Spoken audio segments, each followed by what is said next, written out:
Molt bé. Doncs agraeixo molt especialment aquesta invitació en aquest seminari d'Història de la Ciència, que tan bons records em porta perquè fa ja 2 o 3 edicions vaig participar ja en una conferència sobre els vestits i la vestimenta dins del pensament mèdic hipocràtic i que era un tema, i és un tema gairebé inèdit, perquè no vaig trobar res encara i tinc encara pendent de publicar-ho.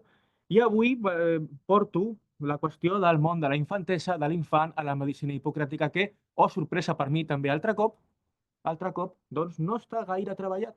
No està gaire treballat. 3, 4 treballs seriosos, com Déu mana, en el nostre món és poqueta cosa. És poqueta cosa.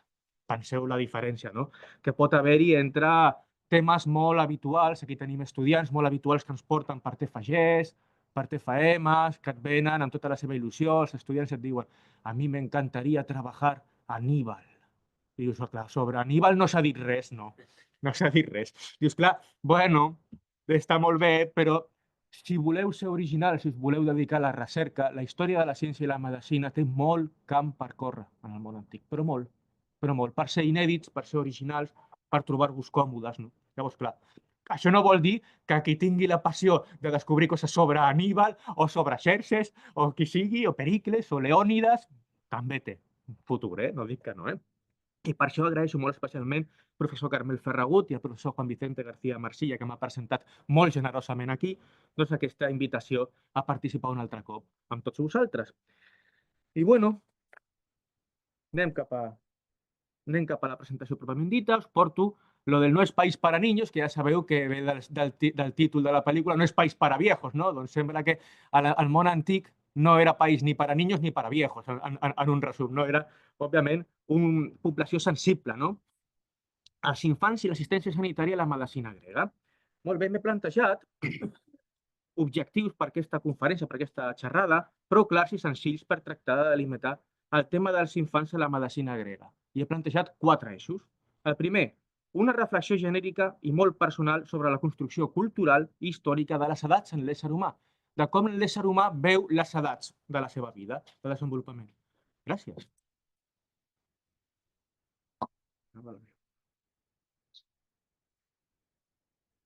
Per tant, una reflexió de com cada cultura, cada societat, cada època històrica, en el fons construeix això que significa ser nen, ser jove, ser adult, ser vell. Ja veurem que té una vessant absoluta i una vessant relativa, que s'ha d'entendre, al meu parer. Després, en segon lloc, una aproximació general als infants en el context de la medicina i la salut grega, per situar-nos. En tercer lloc, al centre de la nostra reflexió. Quin accés tenien els infants al metge de perfil hipocràtic en el segle V abans de Crist en endavant? Tenien un accés fàcil? Quines fonts tenim? No el tenien? Això ho discutirem.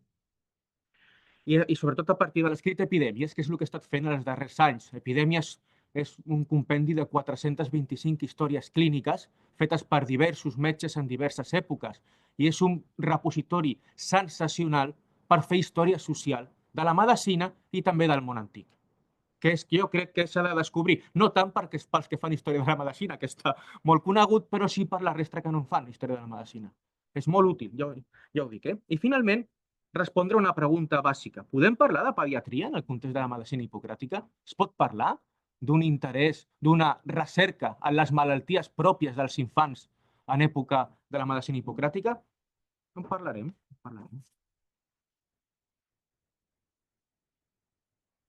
Bé.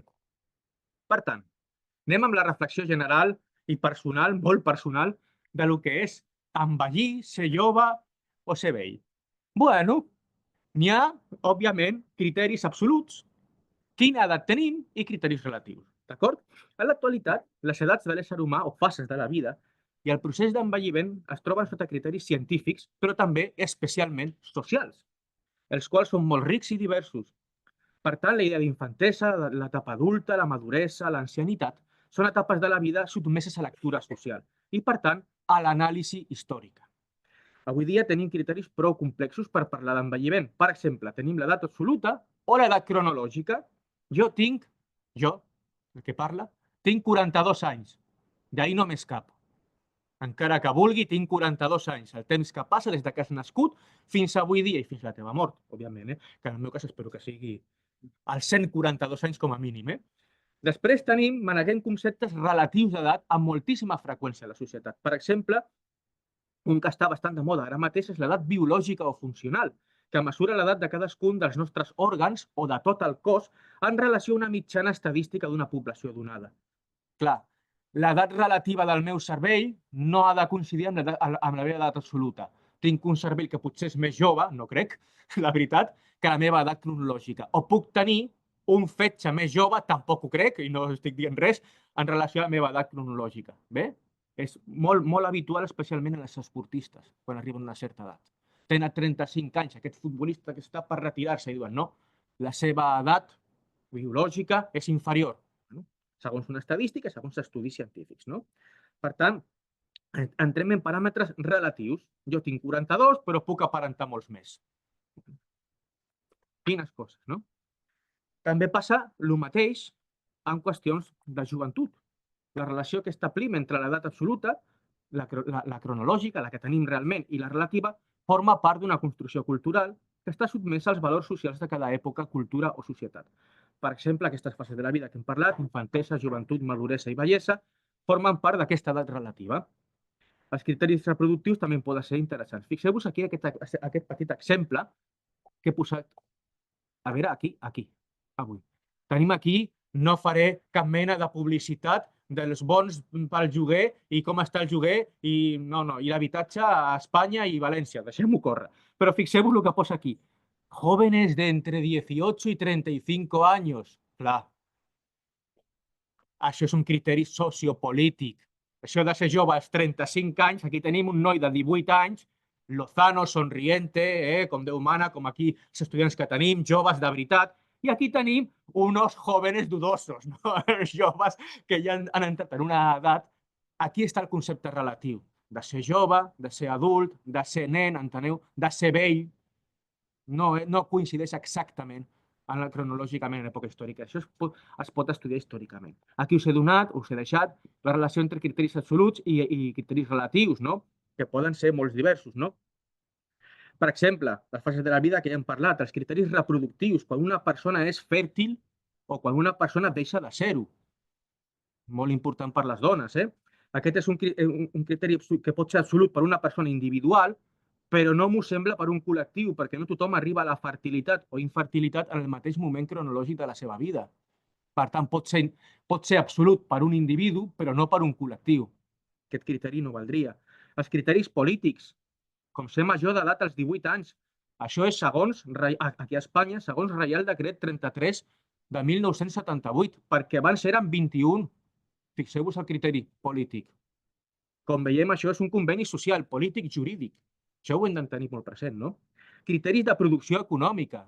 Tothom té al voltant, crec jo, persones que semblen marcar una frontera vital en la situació entre estar actiu o estar jubilat. No, yo todavía trabajo. És com si fos, bueno, també no té una edat cronològica determinada, estar jubilat o no estar-ho. Altres criteris menys concrets encara, poden ser la maduresa intel·lectual, els criteris familiars, ser pare o ser avi, no tenen una cronologia absoluta determinada, per tant s'ha de tenir present, però poden marcar una idea. Ser avi vol dir literalment que molt jove no ets, encara que siguis avi en una edat temprana, però bueno. Per tant, abans de començar qualsevol estudi sobre el procés d'envelliment, em sembla lògic parlar d'aquests criteris, i de com ho veien al món antic. Bueno, tenim una miqueta de tot, El món acadèmic, òbviament, el que he fet recerca fins ara, ha donat resposta a aquests dubtes sobre la relació entre l'edat absoluta i l'edat relativa. Però certament al món grec antic adoptar un criteri és molt difícil, perquè els termes que denoten l'edat dels éssers humans són molt nombrosos i molt sovint poc concrets o precisos. Per exemple, en el llibre de Mark Golden, que és una referència a aquest Children and Childhood in Classical Athens, es dona un criteri que per mi és dubtós o com a mínim és discutible, més que dubtós, molt discutible, que és un criteri polític. Veieu aquí que el que ens diu Mark Golden és que l'infant és infant, anomenat paidès, molt bé, en plural, abans de 7 mesos com a ciutadans. els que fem història antiga, aquí ja, aquest senyor també fa història antiga. És un criteri polític, com deien abans. Ser ciutadans. Dones no són ciutadanes. No ho són. Esclaus tampoc són ciutadans, homes i dones. Estrangers tampoc són ciutadans. Aquest criteri s'ha de revisar, al meu parer. O depèn de l'objecte d'investigació de cadascú. En el nostre cas, en el cas de la medicina hipocràtica, considerar una persona adulta o no adulta, segons aquest criteri, no té sentit. Cap ni un. Sí? Al meu parer, la medicina hipocràtica adopta criteris essencialment biològics per determinar les edats i no tant sociopolítics. Encara que es puguin veure, no dic que no, però crec que s'ha de tenir molt present això. No és una crítica al senyor Mark Golden, que aquest llibre dels anys 90 és una referència per tothom que faci això, i tindrà els seus motius, però només vull dir que s'ha de raonar sobre això, abans de començar. Per tant, definim què entenem per infant en el món grec, en genèric. I els termes, la terminologia, molt diversa, però bueno. Primer de tot, amb sort comença la vida. No es veu aquí dalt? Perquè no sé si puc treure això per veure el títol, si no, dona igual. Bueno, és igual. És igual. Sí. Aquí? Ah, gràcies. Aquí la idea de amb sort comença la vida. Clar, parlem de quan s'accepta ser la paternitat en el món antic. No sempre s'accepta. La idea de l'exposició infantil és molt comuna a les societats antigues i fins fa poc també. Bé, per tant, això s'ha de tenir present, no? Les fases biològiques o fins i tot el biologisme domina la vida del nou nascut en el món grec. Per començar, hi ha hagut un debat acadèmic important sobre l'exposició d'infants per motius molt diversos, que poden ser econòmics, no tinc diners, poden ser de gènere, exposició especialment de les dones perquè pels motius que siguin no els interessen, oraculars, això és molt habitual en el món mitològic, no? Quan un oracle, una profecia és contrària al naixement d'una persona i per tant és exposat. O eugenèsics, aquest darrer ha estat motiu de moltíssims debats, especialment en la cultura espartana del món grec. Teniu aquí el testimoni de Plutar de Queronea, d'època imperial romana, a la seva vida de Licurg, que us ho llegeixo, diu: al recién nacido no estaba autorizado su progenitor para criarlo, parla de las lleis de Licurg, sino que la educación, cogiéndolo, debía llevarlo a cierto lugar llamado Lesqui, en donde, sentados los más ancianos de los miembros de la tribu, examinaban al pequeño y si era robusto y fuerte, daban orden de criarlo, tras asignarle un lote de los 9.000. Però si esmirriado e informe, quins criteris, sembla més fort, sembla menys fort, e informe, lo enviaban hacia las llamadas apótetas, depósitos, un lugar barrancoso para el Taígeto, en donde al principio de que ni para uno mismo ni para la ciudad vale la pena que viva lo que desde el preciso instante de su nacimiento no está bien dotado de salud ni de fuerza. Bueno, aquí continua parlant de la immersió del nou nascut en vi en comptes d'aigua per veure com és la seva constitució, que això té una arrel hipocràtica. Si reacciona negativament a l'exposició del vi, vol dir que la seva constitució no és adequada. Bueno, això és una creença més enllà de tota lògica, òbviament, no? Però ens parla d'una pràctica eugenèsica, del bien nacido, que parla de la selecció d'aquestes persones en néixer. En Esparta, en criteris biològics. Bueno, no... Jo crec que s'ha fet massa èmfasi en això, en la cultura espartana, perquè, com deia, aquesta idea de l'exposició dels infants era bastant comuna en totes les societats gregues, per motius molt diversos, no només per motius biològics. Bueno, si té sort i la persona neix i no és rebutjada o no passa res greu, no? Bueno, doncs continua la seva vida. I aquí us deixo anotades les fases de l'ésser humà segons la cultura grega i les denominacions, un resum, perquè n'hi ha moltíssimes, de les denominacions que poden tenir. Durant la primera setmana de vida, el nou nascut és presentat en família en una cerimònia religiosa que pren el nom d'amfidròmia. Davant els familiars i la fratria del pare, es posa nom a la criatura i, per així dir-lo, s'incorpora a la societat, una mena de bateig, per dir-ho d'una manera entenedora per nosaltres.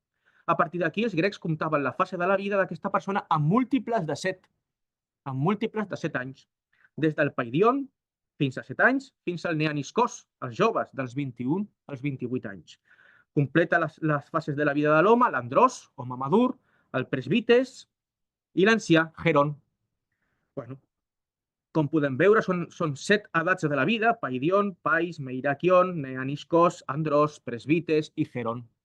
I amb múltiples de 7. 7, nombre màgic, que sabeu, el nombre fetitxe, també per Pitagòris, que era el 10, etc. Bueno, són tradicions, d'acord? Hi ha moltes altres denominacions entre aquestes edats, com poden ser, per exemple, el brefós, nounat, paidarien, noi que parla i camina, efebos, adolescent, n'hi ha moltes més. Per tant, són edats informes. Jo he posat aquí més o menys els criteris cronològics absoluts, però ja veurem que no és tan fàcil.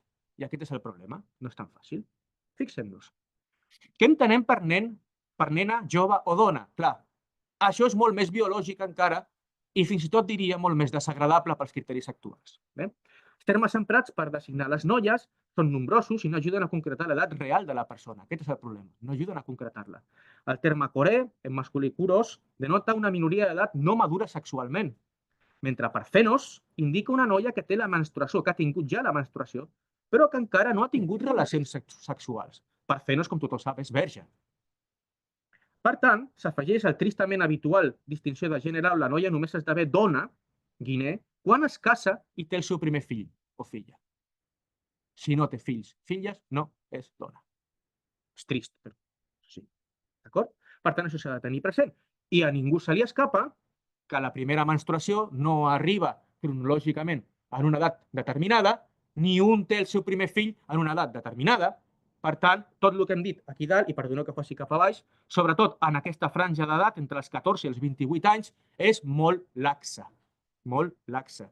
Perquè les dones, per exemple, si tenen fills als 14 o als 15 o als 16, ja passen directament a Guinea.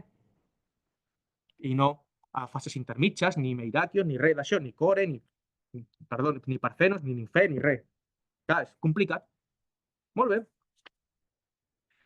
Les edats, segons els escrits hipocràtics, que s'hi dediquen, i hi ha aquí teniu un fragment a setmanes, que és prou aclaridor de com ho veien els metges, no? La divisió que proposa sobre les setmanes ha esdevingut canònica i, com podem veure, presenta criteris de desenvolupament biològic més enllà d'aproximacions sociopolítiques. Aquest serà el criteri general aplicat per la medicina hipocràtica. S'ha de dir que, en general, els infants en tota la societat grega són considerats adults en potència o adults imperfectes. Per tant, com nosaltres els veiem ara, els nens, també d'altra manera. No diré que jo a la meva filla la veig una adulta en potència, però bueno. Y como veieu aquí el text, diu: así también, en la naturaleza del hombre hay 7 estaciones, número 7, a la que denominamos edades: niño, chico, muchacho, joven, hombre, hombre de edad avanzada y anciano. El niño lo es hasta los 7 años y la caída de los dientes, molt important, la caiguda de las dientes de leche, que diem nosaltres. El chico hasta la aparición del semen, hasta que alcanza 2 veces 7 años, vol dir 14. El muchacho hasta que se cubre de vello las mejillas, hasta que se le tanca la barba, hasta que tiene 3 veces 7 años. El joven hasta que crece todo el cuerpo, completa el desenvolupament, hasta 4 veces 7 años. El hombre hasta los 49 años, hasta 7 veces 7 años. El de edad avanzada hasta los 56 años, hasta 7 veces 8 años, y después ya es anciano. Aquesta és la divisió canònica que està estipulada en el corpus hipocràtic i que és acceptada en general per la resta de cultura grega. Molt bé. Això no treu que, sota el paraigua de la medicina hipocràtica, la reflexió sobre la natura i els diferents cossos és importantíssima. Considerar que el desenvolupament de l'ésser humà en el seu cos ha de ser entès perfectament pel metge hipocràtic i que, per tant, els cossos dels nens, a nivell fisiològic, són molt diferents dels adults, els cossos dels nens i de les nenes també són diferents, i així successivament, i la seva relació amb el seu entorn. Això és prou complex. Faré un breu resum per entendre que hi ha, especialment, una reflexió en el corpus hipocràtic sobre el cos dels nens. Més enllà de que s'hi hagi o no una pediatria, que això és una altra cosa, però reflexió sobre el cos dels nens i les nenes n'hi ha bastanta en el corpus hipocràtic. Altra qüestió és les malalties que afecten només els nens o nenes, específiques dels nens o nenes. Bueno, anem per feina. Molt bé, aquesta és la idea de la physis, natura individual i natura universal, que ja ve de l'època presocràtica i que el corpus hipocràtic, el pensament mèdic, adopta i desenvolupa. Aquesta idea, entre els segles VII i V abans de Crist, els pensadors presocràtics centren la seva atenció en l'estudi de la fisis, de la natura, i els orígens del cosmos, l'argé. En aquesta mateixa línia també estudien l'estat de la matèria, de què està composada. Arriben a la conclusió de que hi ha una natura universal, diguem, una natura del cosmos general, i una natura individual, la natura de cada cosa i de cada cos. Això és molt important. La natura de cada cos serà importantíssima per discernir el metge com es relaciona amb el cosmos, com es relaciona amb el que s'envolta. Nosaltres li diríem context biològic, ecològic, etc. Cada objecte, cada ésser viu, força natural, el vent, el sol, el terra, té la seva natura i això vol dir les seves propietats, característiques, qualitats, composició, la qual cosa configura una imatge del món en un estat normal o regular, tot allò que és l'univers. Com ha de ser un nen, una nena en aquest context determinat? Com ha de ser un home, dona en aquest context determinat? Situació normal. Què és la situació anormal? Quan està malalt, per exemple. Quan aquesta natura s'altera. Sí? És més complex tot això, però bon, miro de resumir-ho. Per tant, i en resum, cada persona tindrà la seva pròpia natura en estreta relació amb la natura de l'univers. I el metge ha de comprendre aquest vincle.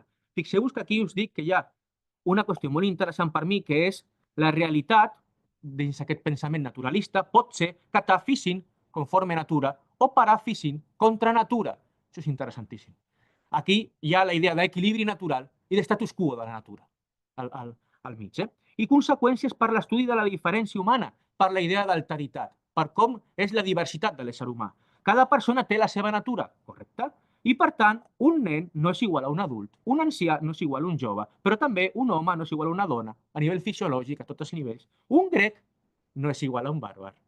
Ai, aquí ja comencem amb temes escabrosos i espinosos, amb temes que ens parlen d'una jerarquia, que ens parlen d'un discurs de supremacisme dels grecs. El grec millor que el persa, el grec millor pel seu posicionament dins l'ordre natural. Això té ramificacions desagradables. Les herències no sempre són bones, a vegades són dolentes. Això també s'ha d'explicar. Molt bé, pels que no estem aquí, diguem-ne, gaire familiaritzats, no és el meu cas, òbviament, no? Amb la col·lecció hipocràtica, faig quatre punts sobre de què estem parlant quan parlem de corpus hipocràtic, no? Aquests estudis sobre la fisis arriben a la medicina hipocràtica amb molta força i amb molta diversitat. No hi ha una uniformitat en entendre la fisis dins el corpus hipocràtic. N'hi ha moltes formes d'entendre-la. Segons l'arrel filosòfica, és llarg i extens. En general, la col·lecció d'escrits mèdics, coneguda com Corpus Hippocraticum, va començar a plegar-se, a reunir-se cap al segle III abans de Crist en Alexandria d'Egipte. Començar, i es va continuar afegint escrits anònims, tots són anònims, sota el paraigua intel·lectual i l'autoritat d'Hipòcrates de Cos, del qual tenim unes dades no gaire extenses i força tardanes. Acostuma a passar, no és tampoc inhabitual. Per exemple, quan parlem de la geometria dels carrers segons el tipus hipodàmic, d'Hipòdam de Milet. Què sabem d'Hipòdam de Milet? Un passatge així de gran en Aristòtil i poc més. Dius, ostres, doncs aquí s'ha format aquí tota una bombolla interessant al voltant d'Hipòdam de Milet. Bueno, és la famosa qüestió hipocràtica en aquest cas. Es tracta d'un corpus molt heterogeni de més de 60 escrits on trobem diverses escoles, autors. De fet, tots els escrits hipocràtics són anònims, com deien, i només, potser, 2 o 3 s'especula que siguin atribuïbles al propi Hipòcrates de Cos. Per exemple, epidèmies. Llibres 1 i 3, no els altres, ja comencem. Aires, aigües i llocs, discutible també, perquè és de l'últim 3 del 5 abans de Crist. Diuen que pronòstic, per criteris estilístics, moltes vegades, de perfecció. Sí que ja poden diferenciar, potser, enfocaments, cos, nido, sí, però autoria jo ho veig més complicat. Escrits del Corpus Hippocraticum dedicats a la pediatria. Aquí anem malament. No n'hi ha. No n'hi ha escrits concrets que ens parlin de les malalties dels nens i que es faci recerca sobre aquestes malalties. Es parla dels nens en el Corpus Hippocraticum, això és diferent. I es parla bastant dels nens, però és diferent. Sí que n'hi ha escrits dedicats a la genèsica, a com es genera l'ésser humà, a l'embriologia, sí, sobre la generació, sobre la natura del nen, que sembrava el Tractat Estrella, doncs no, parla més de la concepció i del desenvolupament embrionari que no de lo que ens agradaria aquí, sobre el part de 7 mesos i de 8 mesos, sobre la superfetació, quan n'hi ha més d'una criatura que neix, i escrits amb forta presència de raonament sobre nens i nenes, sí, sobre la dentició. Aquest sí que parla explícitament dels nens i nenes i parla bastant centrat, però és molt poc extens, poquetes pàgines, des del quart abans de Crist. Epidèmies amb les històries clíniques dedicades a menors d'edat, amb la problemàtica de la terminologia. Aforismes, que parla també de malalties i de qüestions relatives als nens. Sobre la dieta i sobre l'aliment, també parla. Sobre l'aliment interessant perquè parla dels aliments més rellevants o més profitosos pels nens. Bueno, això també és interessant. Però no se centren específicament en malalties dels infants o només en els nens, per desgràcia. Bé? Com veu, s'ha quedat una miqueta tapeït, però bueno, farem el que es pugui. Com veuen la idea de les diferents cossos en el corpus hipocràtic, la diferent natura dels cossos en el corpus hipocràtic. Això sí que és transversal. Això sí que ho podem considerar transversal. En tots els escrits hipocràtics s'entén que cada persona té la seva fisis i que té el seu desenvolupament propi i que aquest desenvolupament depèn de la seva relació amb el context ecològic. Això és transversal, el corpus hipocràtic, i és bastant raro. Però bueno, aquí veieu un passatge sobre la dieta, el capítol 2, on parla, afirmo que quien pretende componer acertadamente un escrito sobre la dieta humana debe, antes que nada, reconocer y discernir la naturaleza del hombre, la fisis anthropine. La fisis anthropine. En general, conocer de qué partes está compuesto desde su origen y distinguir de qué elementos está dominado. Pues si no reconoce la composición fundamental, será incapaz de conocer lo que de ella se deriva. Y si no discierne qué es lo dominante en el cuerpo, que de cadascun, no será capaz de procurarle lo conveniente al ser humano. Continúa més endavant dient, conviene, según está admitido, discernir la influencia de los ejercicios físicos, los naturales y los violentos, y cuáles de ellos proporcionan un aumento de carnes y cuáles una disminución. Això sí que està de moda, ¿eh? Cuáles engreixan y cuáles adelgazan, ¿no? Pero bueno. Y no solo esto, sino además de relaciones convenientes de los ejercicios con respecto a la cantidad de alimentos, la naturaleza de los individuos de cada uno de ellos, las edades de los cuerpos y su adecuación a las estaciones del año, a las variaciones de los vientos y a las situaciones de las localidades en què se habita i la constitució de cada any. Fixeu-vos la complexitat. Cada persona, segons la seva edat, on viu, com és l'any, és fred, és humit, aquest any és humit, correcte? En relació amb d'altres. La seva fisis reacciona d'una manera determinada. Això ho ha d'entendre el metge hipocràtic, si no, malament va. El mateix podem veure a l'autor d'Epidèmies, llibre 1, aquest atribuït a Hipòcrates, qui sap, no? Digo, esta era las circunstancias relativas a las enfermedades a partir de las cuales diagnosticábamos habiendo aprendido de la naturaleza común a todos, la fisis que tenim tothom, la general humana, i de la peculiar de cada un, fixeu-vos. La condició de ser home i la condició de ser individu. Sí? Hi ha una certa vasos comunicants entre tots els homes, òbviament, però cadascú té la seva fisis. De la enfermedad, del enfermo, del tratamiento prescrito, del que lo prescribe, pues de esto se llega a un estado más llevadero o más grave de la Constitución, en conjunto y parte por parte, de los fenómenos celestes y de cada región, de las costumbres, de la dieta, del género de vida, de la edad de cada uno. Tot això s'ha de tenir present i quan una malaltia, una malaltia envaeix un cos, s'ha de tenir present edat, regió, d'acord? Dieta, costums, estil de vida, tot això s'ha de tenir molt present. Fins i tot l'orientació en aires, aigües i llocs de la ciutat que proporció que denota enfermetats endèmiques. A veure si... Per tant, i no vull dir que això sigui universal, perquè no hi ha una única teoria sobre la fisiologia dels éssers humans i dels nens que es pugui dir transversal, però n'hi ha una certa continuïtat. Cada escrit hipocràtic pot presentar una teoria fisiològica diferent segons el seu fonament filosòfic. Per exemple, la teoria dels 4 elements d'Empèdocles, la dinàmica, la teoria humoral binària, la quaternària, que és posterior. Bueno, però es pot afirmar sense cap gènere de dubte que es considera la natura fisis de cada ésser humà com una realitat individual i concreta. Per tant, els nens-nenes tindran una natura diferent a la dels adults i entre ells, entre els nens, segons l'edat i el sexe, també tindran diferent natura. Podem veure un exemple sobre la dieta més concret encara, que segueix la teoria dinàmica de les dinàmics o qualitats sec, humit i combinada amb l'elemental associat foc-aigua, que és bastant habitual, per altra banda, però bueno. En cuanto a las edades, por sí mismas presentan las siguientes características. El niño está formado por una combinación de elementos húmedos y cálidos, porque está compuesto por ellos y con ellos se desarrolla. En efecto, lo que está muy próximo al nacimiento es muy húmedo y muy cálido, y crece al máximo. y de igual manera lo que está más cercano. El joven es una mezcla de elementos cálidos y secos. Cálidos porque la aportación de fuego se impone sobre el agua. Y secos porque la humedad de la infancia ya se ha consumido. Una parte gastada en el crecimiento del cuerpo, otra en el movimiento del fuego. Y en parte por los ejercicios físicos, para el dinamismo de la juventud. El hombre, cuando su cuerpo detiene su crecimiento, es seco y frío. Y así continúa. Y al final diu, interesante, en todos los seres vivos, también son más, los machos son más cálidos y secos. Y las hembras más húmedas y frías. Clar, és una fisiologia que, òbviament, no fa atenció a com és realment el cos humà. Parla del cos humà en un sentit qualitatiu i que a nosaltres ens sembla una miqueta estrambòtic, no? Però això es diu. Els joves són fogosos, no? I els vells apagats. Bueno, freds, en aquest sentit, no és així? Això es diu habitualment. Parteix d'una consideració d'aquestes, qualitativa del cos i de la vida, que, òbviament, no respon a una fisiologia científica. I molt menys, eh? Anem a concretar ja el cas d'estudi que us vinc a presentar veritablement, que és un estudi quantitatiu de les històries clíniques d'epidèmies, que són, com us deia, 425, que són prou complexes. Aquest escrit és força peculiar dins el Corpus Hippocraticum, perquè es tracta d'una obra que és l'única que aplega aquestes històries clíniques, que són bàsicament com es desenvolupa en cada persona la malaltia cronificada.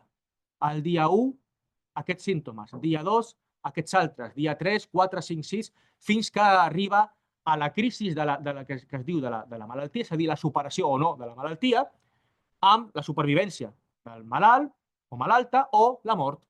Bé? I això serveix pels altres metges com a arxiu. Què vol dir com a arxiu? Perquè en situacions similars un metge tingui la referència del que li ha passat en un col·lega anterior. Bé? Això és molt interessant perquè ens parla de com és aquest pacient, la seva condició, els seus recursos, on estava, etc. Per això és molt interessant. Bueno, al meu parer. És un escrit que ens mostra el dia a dia del metge, per tant, entre els segles V-IV abans de Crist en diverses ciutats del nord de l'Egeu, com poden ser Tassos, Larissa i altres. La divisió interna de l'escrit és molt complexa. Habitualment es distingeixen entre tres grups, que són llibres 1 i 3, que semblen d'un mateix autor, històries clíniques molt precises, ben escrites, ben elaborades, 42. Aquest és l'atribuït al propi Hipòcrates per aquests criteris de perfecció.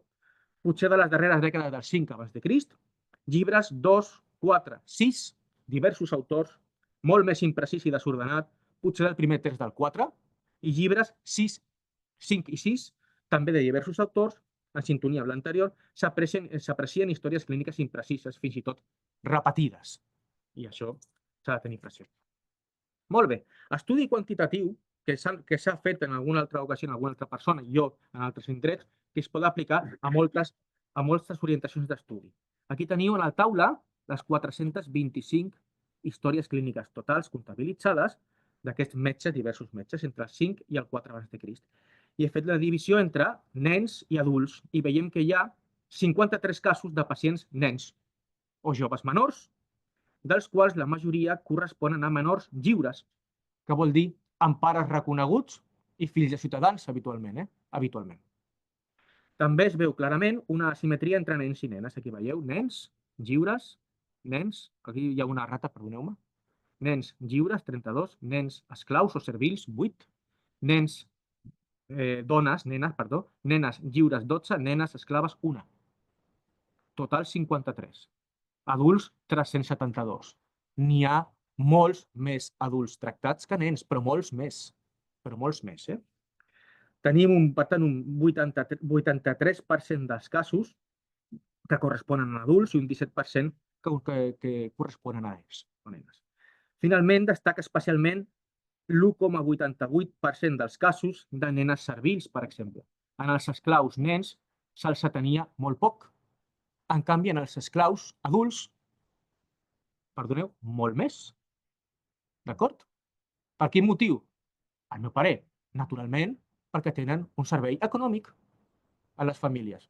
I, per tant, de la mateixa manera, i ho diré d'una forma molt crua, però és així la vida, de la mateixa manera que es pot portar una bèstia de càrrega al veterinari o un cotxe en el taller, portes un esclau en el metge, perquè pugui continuar produint i girant la roda econòmica d'aquesta família, del seu propietari. I els nens no, tenen aquesta funció quan són servils, per tant. Aquesta consideració, aquesta deferència és molt inferior. Certament, n'hi ha nens que fan tasques, i estan documentades en aquest mateix escrit hipocràtic. Palafrenero, un que cuida els porcs en l'estable, sí, que fan tasques servils, però clar, són de categoria laboral molt inferior a el que fan els corresponents adults. És la interpretació que jo dono. Bueno, finalment, veu bé, no? Sí. Una petita comparació qualitativa, en tant per cent, de tots els casos d'històries clíniques que tenim a epidèmies. Població lliure, 65%, població esclava, 35%, menors, esclaus i lliures, 12%, com he dit, 3% d'estrangers bàrbars. Estem en xifres d'assistència sanitària molt i molt baixes dins aquest escrit en concret, molt i molt baixes. En aquesta representació es poden veure aquestes 425 històries clíniques, on gairebé estem en números baixíssims. Aquestes dades no demostren que els nens nenes no rebessin tractament o cura mèdica habituals, sinó que aquesta es feia, al meu parer, dins l'unitat familiar, moltes vegades en l'àmbit de l'esmaiai o com a drones, quan eren molt petits aquests nens, nounats, per exemple, i també en el si del nucli familiar quan la mare prenia cura de la criatura. Això ha estat testiguat en un passatge del Corpus Hipocràtic anomenat Malalties 4, capítol 54, on es diu clarament que les dones administraven fàrmacs, en aquest cas purgantes, per curar els paràsits intestinals dels nens. I està demostrant que hi ha una assistència en els nens, però que està sembla bastant controlada dins l'àmbit familiar. I només quan és una malaltia potser estranya o potser no controlable dins d'aquesta experiència familiar es portaven al metge. Sí? Bueno, queda clar, però, que els metges de perfil hipocràtic tenien coneixement de la reacció dels cossos dels infants a les malalties, però, pel que veiem a epidèmies, els nens nenes no eren el gruix del seu pacient, pel que sembla. Clar, és una inferència que es fa a partir d'un escrit hipocràtic, però tampoc penseu que en tot el corpus hipocràticum podem individuar realment casos clínics. No, històries clíniques, no n'hi ha moltes, fora d'epidèmies. Hi ha reflexions genèriques. Dit això, alguns exemples, perquè veiem també que és complicat a nivell terminològic, no?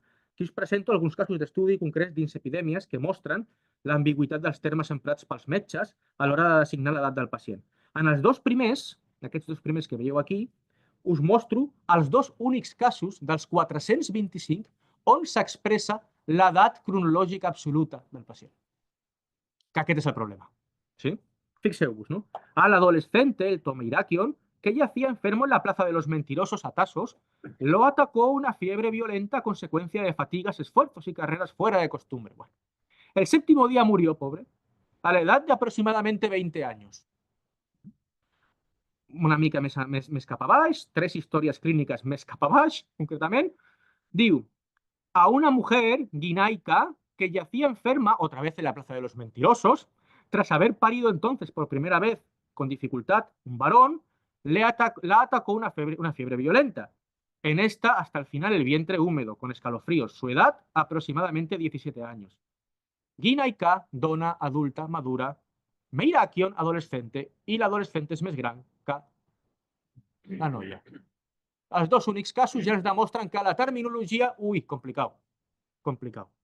Bueno, més casos, no? Sobretot, especialment, el que pertany a les dones. Dius, en Abdera, que ja ha canviat de lloc, ja no està a Tassos, ara està en Abdera. En Abdera, no era lluny tampoc, a la joven ten Parthenon, que yacía enferma en la vía sacra, la atacó una fiebre y le bajó la menstruación por primera vez. Per això és Parthenon i no Coré. Clar, són criteris per parlar de l'edat d'una persona que no són absoluts, que són complexos i que poden induir veritablement a error. El que he fet jo en la recopilació de les històries clíniques és també curar-me una miqueta en salut, sí? I intentar certificar exactament allò que em semblava correcte i amb pocs dubtes. Més qüestions terminològiques, no? Per exemple, encara en el llibre 1, a la història clínica, al capítol 15, perdoneu. Com al hijo o esclavo de Eratón, el país o paidí en aquest cas, al hijo o esclavo. País pot significar muchacho o pot significar fill. Muchacho, servil, esclau.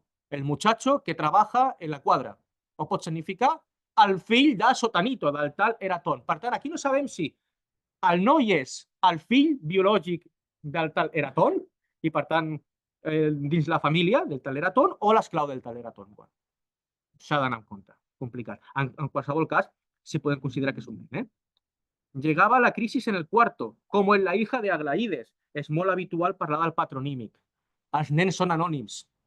L'autèntic, no diré client, però la referència pel metge és l'home ciutadà que va al metge i diu: has d'atendre el meu fill. Passa el mateix amb les dones. Només 2 o 3 dones es mencionen pel seu nom en tots els 425 casos d'històries clíniques. I és clar, sempre es parla de la filla de, la dona de, sí? Per tant, resta, òbviament, personalitat, no? en aquests casos. Finalment, conclusions, molt ràpidament.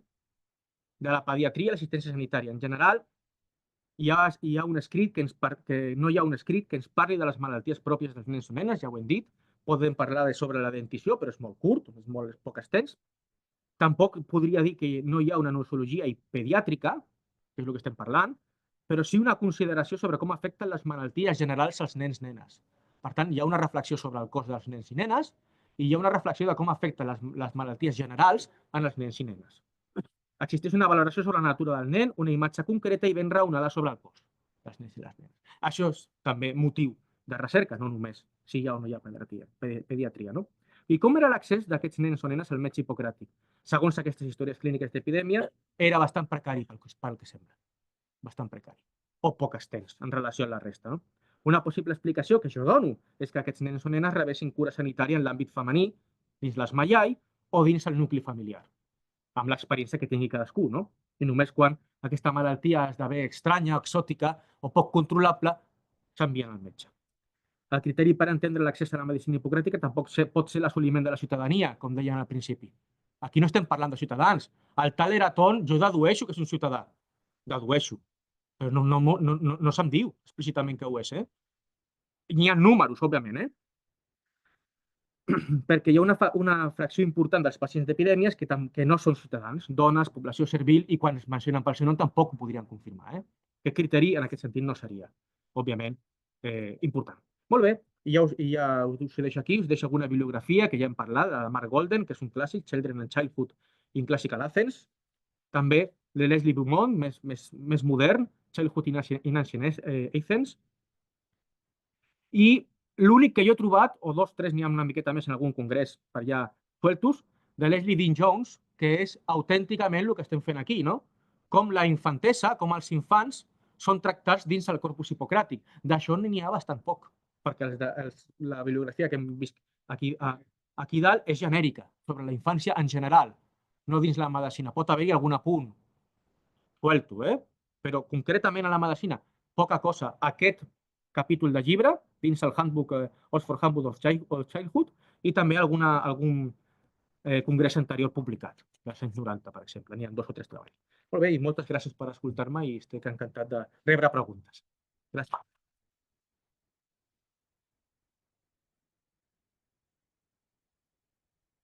Si voleu fer alguna pregunta, o observacions?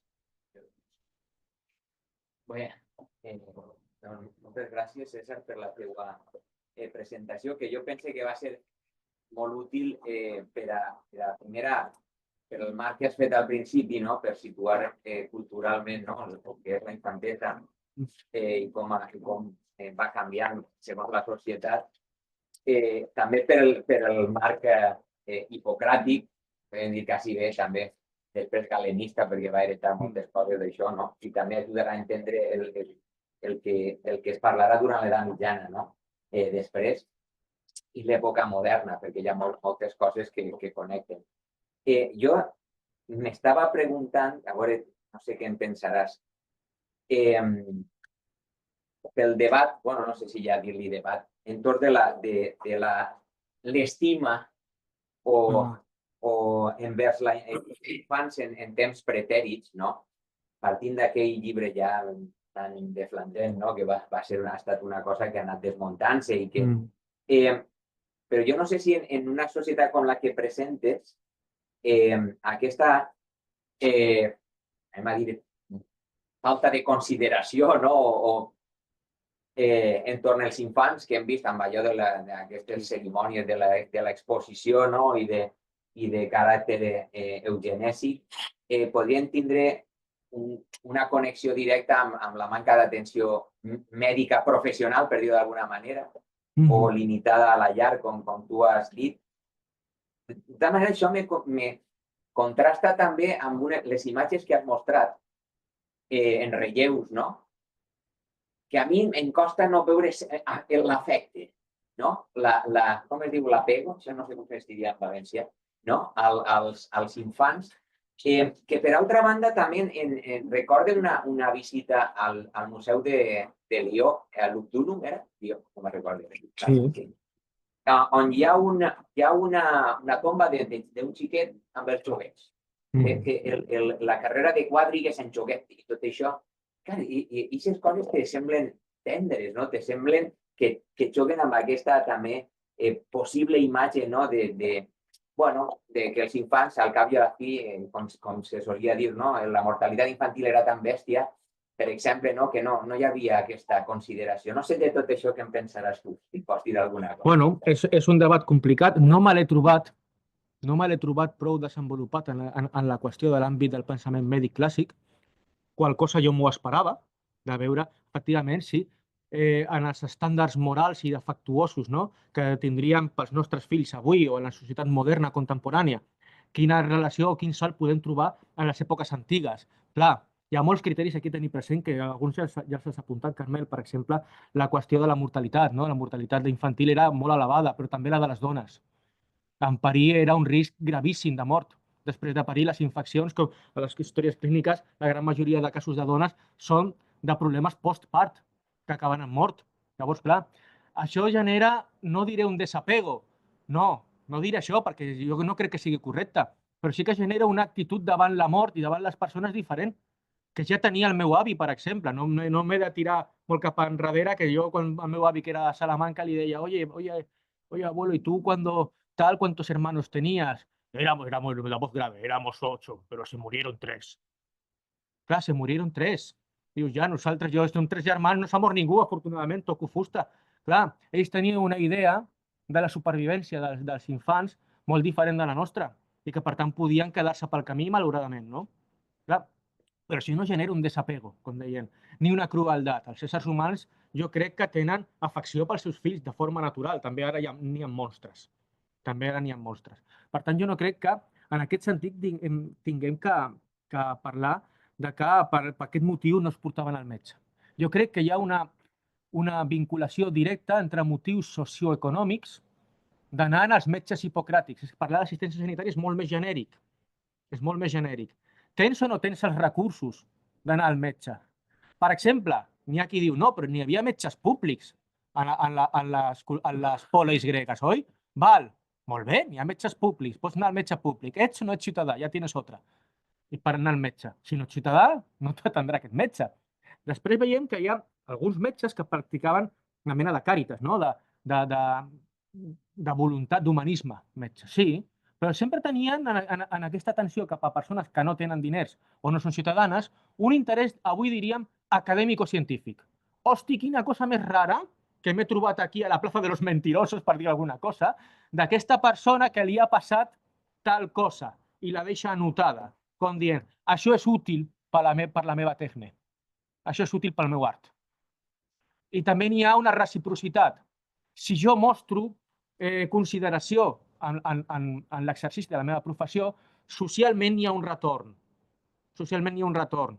Vull dir, aquest és un bon metge, no és interessat, no està sempre mirant pel salari. Jo crec que els nens no entren dins aquest circuit i queden molt més en l'àmbit domèstic. Només és una inferència, una impressió, però això no treu que hi hagi una consideració, diguem-ne, mèdico-científica al voltant del cos dels nens i que quan se li presenta un nen, un metge sàpiga fer la seva feina.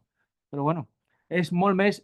També hi ha una, com ja podeu veure, una manca de fons molt important, perquè les fonts que tenim a l'època antiga no són tot lo completes, detallades, que ens agradarien. I moltes vegades fem inferències com la que acabo de fer. ara mateix, rebatible, però bueno, no sé si més o menys. ¿Tiene una otra pregunta? A mí me ha llamado la atención cuando salía un párrafo diciendo que yacía enfermo en la plaza de los mentirosos. Sí. El médico iba a visitar a los pacientes a una plaza donde estaban depositados. Iba a casa, acudía a la casa del médico, Todo, todo. todo, tot. Es decir, Sitio público donde- todo. El médico, partamos de la idea de que el Iatreyon, la oficina del médico, es algo que tampoco estaba tan extendido y que para ser, sobre todo tenemos muchos datos del Iatreyon a partir de época helenística, es decir, postclásica, posterior a esto, ¿de acuerdo? Y para que el médico pudiera abrir una oficina donde atender a sus pacientes, debía tener el permiso de la comunidad. Y entonces tenía que ir antes, convencer a la comunidad de que era un buen médico, trabajar por el bien de la comunidad, hacer un poco de buen samaritano. Y entonces iban allá a la oficina del médico, a la clínica, a ser atendidos, de acuerdo. Pero el médico también, como vemos en estas historias clínicas, atendía a los enfermos que por su falta de recursos, por su desamparo, muchas veces estaban en la calle, tirados. Entonces el médico, a algunos más que atenderlos, porque aquí no habla de lo que hace con ellos muchas veces, describe cómo la enfermedad se va manifestando en su cuerpo. No dice que haga nada, que ese es otro del gran truco que muchos favorables a la humanidad del médico en estas épocas dicen, no, fijaos, que atendían a cualquier persona en la calle. Y yo no he visto que haya hecho nada, pero bueno, que lo recoja ya está bien. Los podía atender en la calle, Plaza de los Mentirosos, y también en sus propias casas aparece en epidemias, especialmente en talleres, en el lugar de trabajo, que es lugar de trabajo y residencia a la vez. El carpintero tiene el taller y su casa allí mismo. Y entonces los nenes, la familia, quien sea, entra allí el médico porque lo pagan a atenderlos. Tanto es la combinación de todo. ¿En qué medida, por así decirlo, se prodigaba este médico en ir a un sitio u otro? Tampoco podemos saberlo, a mi juicio. ¿Sí? Pero bueno, buena pregunta. Sí, dime. Adelante.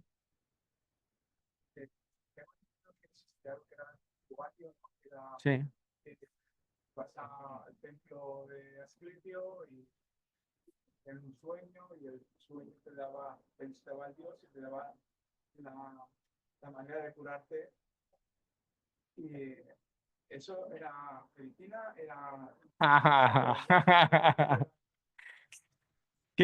Qué situación tan comprometida, ¿eh?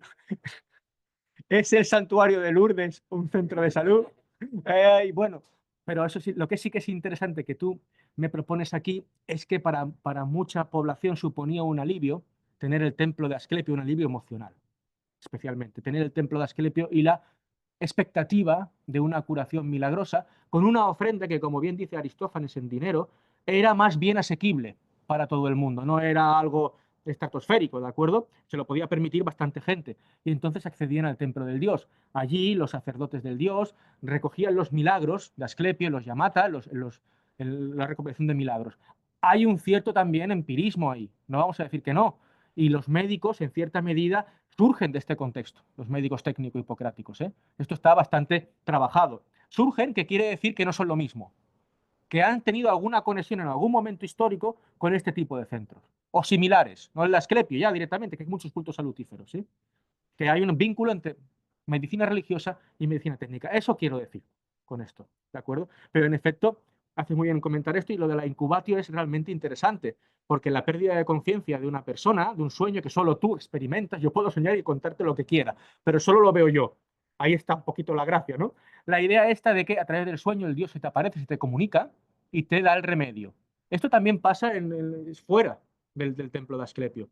Hay incubatios por doquier, pero en la literatura griega y también la romana, la revelación de las curaciones acostumbra a parecérsele a las personas relevantes, no a los nindundis. Quiero decir con eso. El gran rey persa no se encontraba muy bien, se echó una siestecita, se le apareció tal divinidad en sueños y le dijo el remedio o le dijo lo que tenía que hacer. ¿Sí? En cambio, Asclepio, a mi juicio, es una versión de esto mucho más popular, en donde cada uno puede ir a ese templo y experimentarlo de alguna manera. ¿Sí? Entonces, claro, ¿es medicina? No. ¿Tiene vínculos con la medicina? Sí, para mí sí, claro. Pero bueno, eso ya es otro debate, ¿eh? No voy a entrar, el debate credencial no quiero entrar porque hay gente, claro. No, pero Sí. societats pretèrites Ui, en esta també. Hi ha un concepte molt que manegem sovint que es diu el pluralisme existencial o el pluralisme mèdic. Que hi ha moltes maneres. Medicina no és només la medicina el que fan els metges, en este cas hipocràtics, que són l'elit. És també això que fan les dones a la quan curen els infants. La medicina és un conjunt de sabers que circulen en una societat, també la nostra, entra a internet i veurà. És a dir, hi ha una multiplicitat de recursos que ho pot utilitzar per a guarir-se, no? I tot forma part de cada cultura ha anat generant. I en aquest cas és molt conegut. Sí.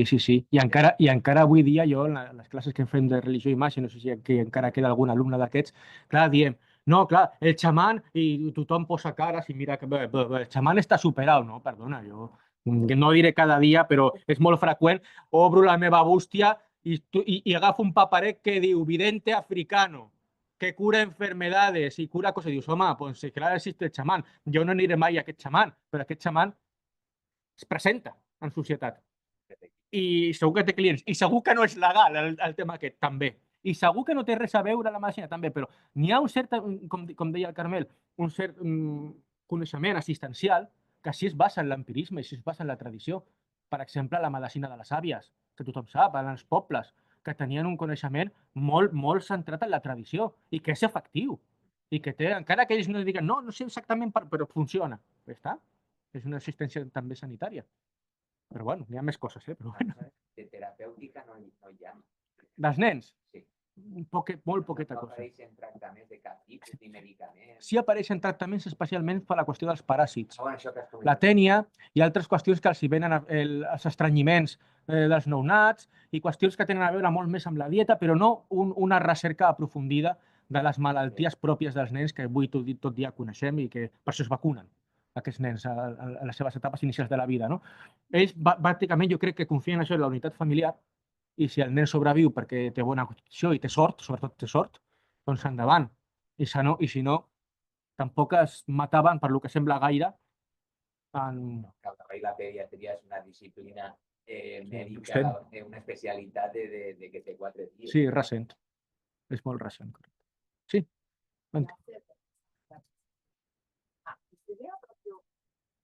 Parere della guarigione, della terapeutica in casa, soprattutto da parte delle donne, forse è messo in evidenza anche dal fatto che nel momento in cui Sorano scrive, adesso dedicato alla ginecologia, c'è anche una parte proprio dedicata alla pediatria, quindi con anatomismo, per carità.